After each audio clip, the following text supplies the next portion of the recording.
Hi! Welcome back to అందమైన కథల పొదిరిల్లు. Voice అంతగా బాగా రావడం లేదండి. కోల్డ్ చేసి ఉంది. వాయిస్ కొంచెం మారినట్టుగా ఉంది. కొంచెం ఇగ్నోర్ చేయండి. ఇక కథలోకి వెళ్ళిపోయే ముందు దయచేసి లైక్ ఇవ్వండి. లైక్‌తో పాటు హైప్ కూడా ఇచ్చి వీడియోని సపోర్ట్ చేయండి. 'మహర్షి' ఎపిసోడ్ నంబర్ 106. చేతి మీద పచ్చబొట్లు ఉన్న శంకర్ ఆ పార్సిల్ని కోటిగాడికి ఇస్తూ, మా మహర్షి సార్ నీకంత ఛాన్స్ ఇవ్వర్లే. నువ్వు అవంతి మేడంని తాకబోయే క్షణం ముందైనా నిన్ను పైకి పంపిస్తాడు. ముందు అరవకుండా ఈ భోజనం తిను. ఈ భోజనం తినలేదు అనుకో, నీకు భోజనం తేవడం కూడా మానేస్తాను. దెబ్బకు చచ్చి ఊరుకుంటావు అంటాడు శంకర్ వాడిని కోపంగా చూస్తూ. నేను బతికి అవంతిని అనుభవించడం కోసమైనా ఈ భోజనం తినాలి అని అనుకొని శంకర్ చేతుల నుంచి ఆ పార్సిల్ గుంజుకుంటాడు కోటిగాడు. మంచినీళ్ళున్నాయా అని అడుగుతాడు శంకర్ ఆ పక్కనే ఉన్న కుండను చూస్తూ. ఉన్నాయిలే అని చెప్పి ఆ పార్సిల్ విప్పి మెక్కుతూ ఉంటాడు. మా మహర్షి సార్ వీడిని ఇలా ఎన్ని నెలలు పోషిస్తాడో అని కోటిగాన్ని తిట్టుకొని శంకర్ ఆ రూమ్కి డోర్ వేసి వెళ్ళిపోయి బయటికి వచ్చి కార్ తీస్తుండగా మహర్షి దగ్గర నుంచి ఫోన్ కాల్ వస్తుంటుంది. శంకర్ ఫోన్ లిఫ్ట్ చేసి, హలో సార్, ముంబై వెళ్ళిపోయారా అని అడుగుతాడు. గొలుసులతో కాళ్ళను మాత్రమే కట్టేసి ఉన్న కోటిగాడు చిన్నగా ఆ గొలుసులతోని కిటికీ దగ్గరికి వచ్చి ఆ మాటల్ని వింటూ ఉంటాడు.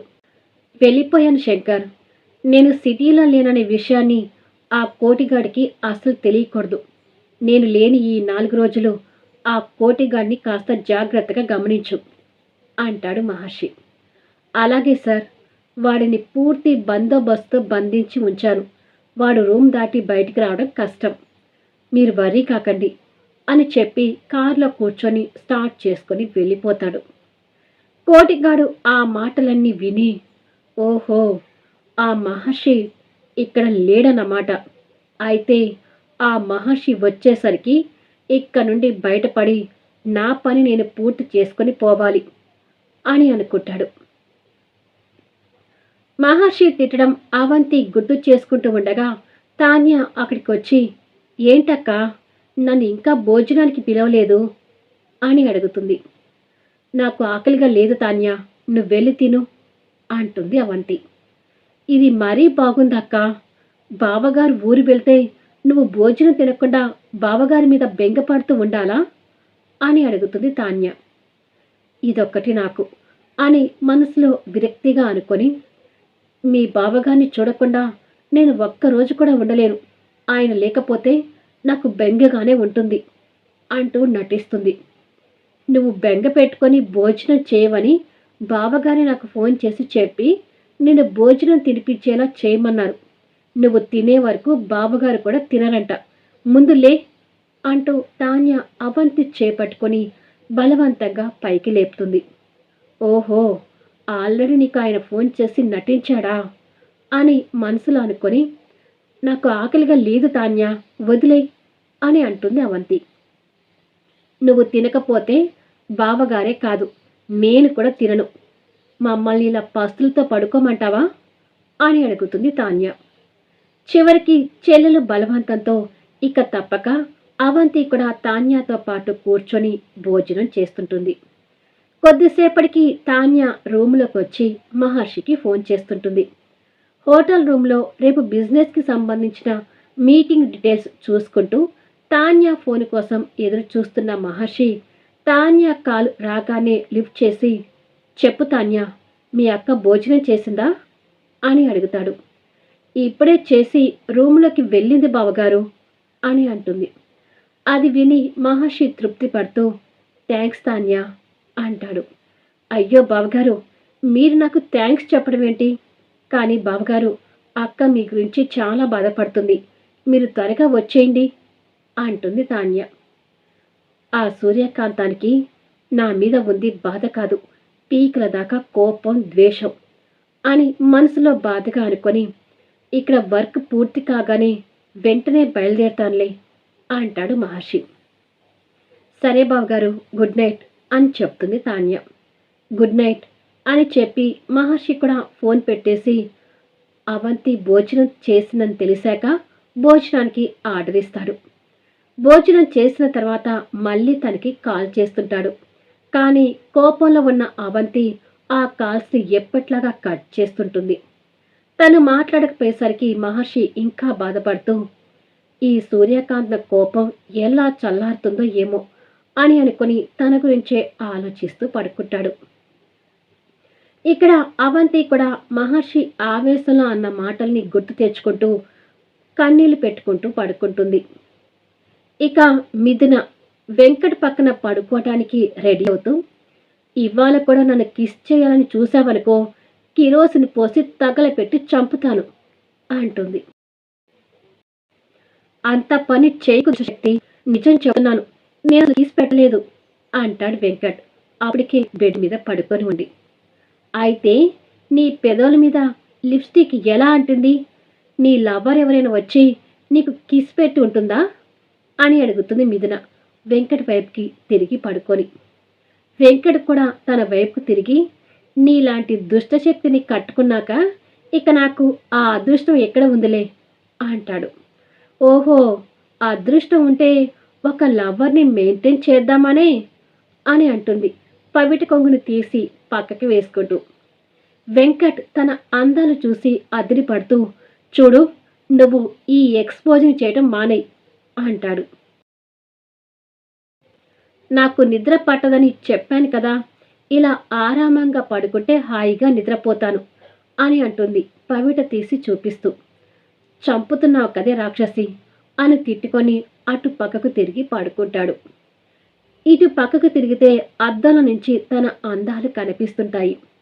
ఉఫ్, పగవాడికి కూడా ఇలాంటి కష్టాలు రాకూడదు అని తిట్టుకుంటూ బలవంతంగా కళ్ళు మూసుకుంటాడు. నీకు అంతే కావాలి మొగుడా అని మిథున తిట్టుకుంటూ నిద్రలోకి పోతుంది. మార్నింగ్ మిథున నిద్ర లేచి పక్కన నిద్రపోతున్న వెంకట్ వైపు చూసేసరికి మళ్ళీ పెదవుల మీద అలాగే లిప్స్టిక్ కనిపిస్తూ ఉంటుంది. రేయ్ అష్టదరిద్రుడా, నీకు ఎన్నిసార్లు చెప్పినా మారవా? మళ్ళీ నన్ను కిస్ చేసావా అంటూ మళ్ళీ దిండుతో వెంకట్ మీద ఫైట్ చేస్తూ ఉంటుంది. ఆ దెబ్బలకి వెంకట్ మేలుకొని బద్ధకంగా లేచి కూర్చొని ఆవలిస్తూ, మళ్ళీ ఏమైంది, కొడుతున్నావు అని అడుగుతాడు. మళ్ళీ నన్ను కిస్ చేసావు కాబట్టి మళ్ళీ నిన్ను కొడుతున్నాను అంటూ వెంకట్ని దిండుతో వాంచుతుంటుంది. వెంకట్ అయోమయంగా అద్దంలో చూసుకొని, ఏంటి ఈ మాయా అని అనుకుంటాడు. రోజు లాగానే గౌతమ్ బస్ స్టాప్లో తాన్యాని కారులో పికప్ చేసుకొని, నువ్వుండేది ఎక్కడో చెప్తే నేను అక్కడికి వచ్చి నిన్ను పికప్ చేసుకుంటాను కదా, ఇంతకీ అసలు నువ్వు ఎక్కడ ఉంటున్నావు డెవిల్ అని అడుగుతాడు. అమ్మో, నా డీటెయిల్స్ చెప్పకూడదు కదా అని మనసులో అనుకొని, రూమ్ తీసుకుని ఉంటున్నాను సార్ అని అంటుంది. ఆ రూమ్ ఎక్కడో చెప్పు, డైలీ వచ్చి నిన్ను పికప్ చేసుకుంటాను అంటాడు డ్రైవ్ చేస్తూ. తాన్య తడబడుతూ, ఇప్పుడు ఇంకొక అబద్ధం చెప్పాలా అని అనుకొని, నేనుండేది ఒక సందులో సార్, అక్కడ మనుషులు తిరగటానికి రోడ్డు సరిపోదు, ఇక కార్ ఎక్కడ పడుతుంది, అయినా ఈ బస్ స్టాప్కి నేను ఉండే రూమ్ చాలా దగ్గర, నేను రోజు ఇక్కడ వెయిట్ చేస్తూ ఉంటాను, మీరు నన్ను పికప్ చేసుకోండి అంటూ కవర్ చేస్తుంది. అంత ఇరికైన సందులో ఎందుకుంటున్నావు, మంచి ఏరియాలో రూమ్ తీసుకోవచ్చు కదా అని అంటాడు. అది మీరు డబ్బు ఉన్నవాళ్ళు కదా, ఎన్నైనా చెప్తారు, మా ప్రాబ్లమ్స్ మాకు ఉంటాయి, కాస్ట్లీ ఏరియాలో రూమ్ తీసుకుంటే రూమ్ కూడా కాస్ట్లీగానే ఉంటుంది, అందుకే ఈ ఇరుకు సందులో ఉంటున్నాను అంటూ నోటికొచ్చింది చెప్తుంది. తన మాటలకు గౌతమ్ జాలిపడుతూ షర్ట్ ప్యాకెట్ నుంచి ఒక డెబిట్ కార్డ్ తీసి తన చేతిలో పెట్టి, ఇది ఉంచు అని అంటాడు. నాకు కార్డు ఎందుకు ఇస్తున్నారు అని అడుగుతుంది. నా కాబోయే భార్య ఇక ఎలాంటి కష్టాలు ఇబ్బందులు పడకూడదు అని మనసులో అనుకొని, తెలిసో తెలియకో ఇంతకుముందు నీ స్కాలర్షిప్ కట్ చేసి నిన్ను చాలా బాధ పెట్టాను, కానీ ఇక మీదట నువ్వు ఫైనాన్షియల్గా అసలు ఇబ్బంది పడకూడదు, నేను నీకు శాలరీ ఇవ్వను. ఈ కార్డులో ఎంత కావాలంటే అంత వాడుకో. No objection. మీ తమ్ముడు, మీ చెల్లెలకి, ఆ పెరాలసిస్ కాంతమ్మకి కూడా ఏ లోటు లేకుండా చూసుకో. వాళ్ళకి మంచి ట్రీట్మెంట్ చేయించు. నీకు ఏ సహాయం కావాలన్నా నేను నీకు తోడుగా ఉన్నాను. నా సహాయానికి కాదంటే మాత్రం నేను చాలా బాధపడతాను డెవిల్ అంటూ లాక్ చేస్తాడు. గౌతమ్ అంత మంచితనంగా మాట్లాడుతుంటే తాన్యాకి గౌతమ్ మీద ఇంకా అభిమానం పెరుగుతూ, ఇంత మంచి మనసున్న గౌతమ్ సార్కి నేను అబద్ధాలు చెప్పడం ఎంతవరకు న్యాయం అని అనుకుంటూ ఉండగానే తన కళ్ళల్లో కన్నీటి పొరలు కమ్ముకుంటాయి. గౌతమ్ తనని గమనించి, ఏంటి డెవిల్ అలా అయిపోయావు అని అడుగుతాడు. తాన్య తెలియకుండానే గౌతమ్ భుజం మీద వాలిపోయి కన్నీళ్లు పెట్టుకుంటుంది. తనకు దగ్గరవుతున్న తాన్యని చూసి గౌతమ్ సంతోషపడుతూ తనకు స్పర్శ తెలియకుండా తన తల మీద ప్రేమగా ముద్దు పెట్టుకొని, ఇలా నా భుజం మీద వాలిపోతే నేను ఎలా డ్రైవ్ చేయను డెవిల్ అని అడుగుతాడు నవ్వుతూ. తాన్య ఎక్కడ ఉందో అప్పుడు చూసుకొని కన్నీళ్లు తుడుచుకొని సారీ సార్ అని చెప్పి సీట్లో కూర్చుంటుంది. ఇలా నాకు సారీ చెప్పడం మానేయ్ అంటూ తనతో సరదాగా మాట్లాడుతూ వచ్చి కాసేపటికి ఆఫీస్ ముందు కారు ఆపుతాడు. ఇద్దరూ లోపలికి వస్తారు. ఫైల్స్ మీద సైన్ చేయాలన్నావు కదా డెవిల్, ఆ ఫైల్స్ తీసుకుని నా క్యాబిన్లోకి రా అని చెప్తాడు. అలాగే సార్ అని చెప్పి తాన్య క్యాబిన్లోకి వెళ్ళిపోతుంది. గౌతమ్ క్యాబిన్లోకి వెళ్ళగానే ప్రమోద్ గౌతమ్ కోసం వెయిట్ చేస్తూ కూర్చుంటాడు. స్నేహితుడిని చూడగానే గౌతమ్ నవ్వుతూ, హాయ్ ప్రమోద్, ఎంతసేపైంది వచ్చి అంటూ వస్తాడు. ఇప్పుడే వచ్చాను గౌతమ్ అంటాడు ప్రమోద్. ఈడియట్, ఎన్నిసార్లు ఫోన్ చేసినా లిఫ్ట్ చేయవేమిట్రా అంటూ గౌతమ్ వచ్చి కూర్చుంటాడు. ఆఫీస్ వర్క్ బిజీలో ఉండి లిఫ్ట్ చేయలేదులా అంటాడు ప్రమోద్. తర్వాత గౌతమ్ ప్రమోద్ మీద జాలి పడుతూ, సారీ ప్రమోద్, అవంతి మీద నీకు లేనిపోని ఆశలు కల్పించాను అంటాడు గౌతమ్. ఇక ఆ విషయాలు వదిలేరా, మరో 4 రోజుల్లో కెనడా వెళ్తున్నాను, అది చెప్పి వెళ్దామని వచ్చాను అంటాడు ప్రమోద్. అవునా, వెళ్తే మళ్ళీ ఎప్పుడు వస్తావో తెలీదు. పోనీ ఇంకొక అమ్మాయిని ఎవరినైనా చూస్తాను ప్రమోద్, హాయిగా పెళ్లి చేసుకుని వెళ్ళు అంటాడు గౌతమ్.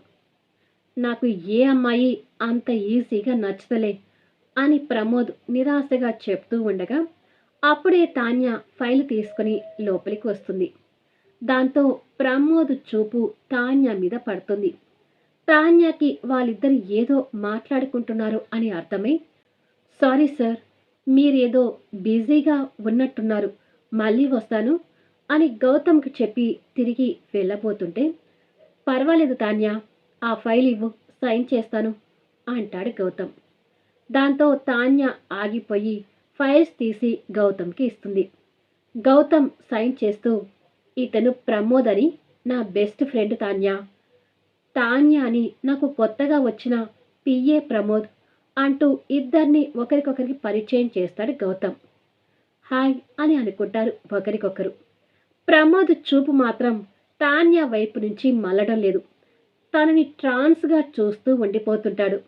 తాన్య అది గమనించకుండా గౌతమ్ సైన్ చేస్తుంటే ఆ ఫైల్ వైపు చూస్తుంటుంది.